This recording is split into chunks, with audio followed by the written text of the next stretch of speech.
ন্যায় বিচার নিশ্চয়তার যখন ন্যূনতম সুযোগ পাওয়া গেছে, সেই সেই ন্যায় বিচার মাধ্যমেই আমাদের প্রকৌশলী ইসরাক মেয়রের জন্য তিনি স্বীকৃতি পেয়েছেন আদালত থেকে।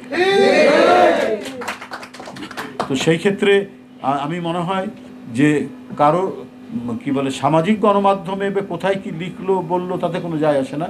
প্রকাশ্য দিবালোকে আদালতের কাছে সে জোর জবরদস্তি করতে পারতো। সে অত্যন্ত জনপ্রিয় 10,000 20,000 লোক নিয়ে নির্বাচন কমিশন ঘেরাও করতে পারতো, করে বলতো 5ই আগস্টের পরে যে আমাকে ঘোষণা করা হোক, মানে যে কোনো একটা জবরদস্তিমূলক পন্থা অবলম্বন করতে পারতো ইঞ্জিনিয়ার ইসরাক।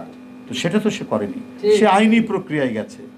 এবং শেখ হাসিনার যখন রাষ্ট্র ক্ষমতা মানে দখল করে আছেন, যখন নির্বাচনের দিন নির্বাচন সেন্টারে ঢুকতে দেওয়া হচ্ছে না ভোটারদেরকে, ধানের শীষের নির্বাচনী এজেন্টদেরকে ঘাট ধরে বের করে দেওয়া হচ্ছে, এবং নির্বাচনী প্রচারণার সময় বারবার আক্রমণ করা হচ্ছে, এবং আমি নিজে সেই আক্রমণের শিকার। কাউরান বাজারে রক্তাক্ত করা হয়েছিল আমাকে। তো কি নির্বাচন, সন্ত্রাসী নির্বাচন আপনারা দেখেছেন।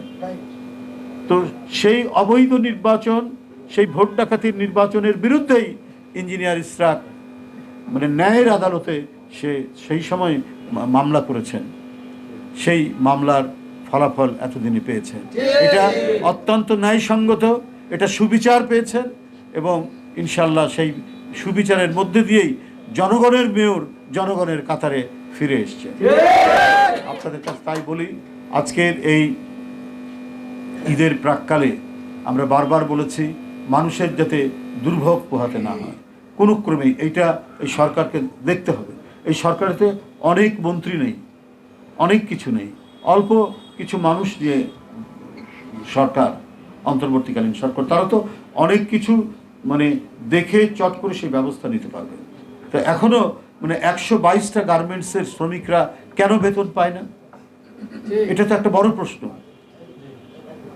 প্রায় 1/2 শতাধিক আপনার গার্মেন্টস তারা বোনাস পায়নি কেন?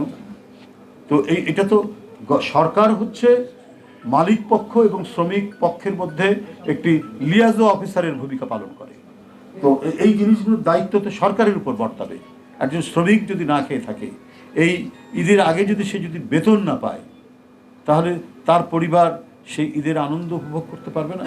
তো এটাই তো হচ্ছে জনহিতকর পদক্ষেপ সরকারের দিক থেকে। এইটা সরকারকে দেখা উচিত ছিল, দরকার, সরকার সেই ব্যাপারে যাবে।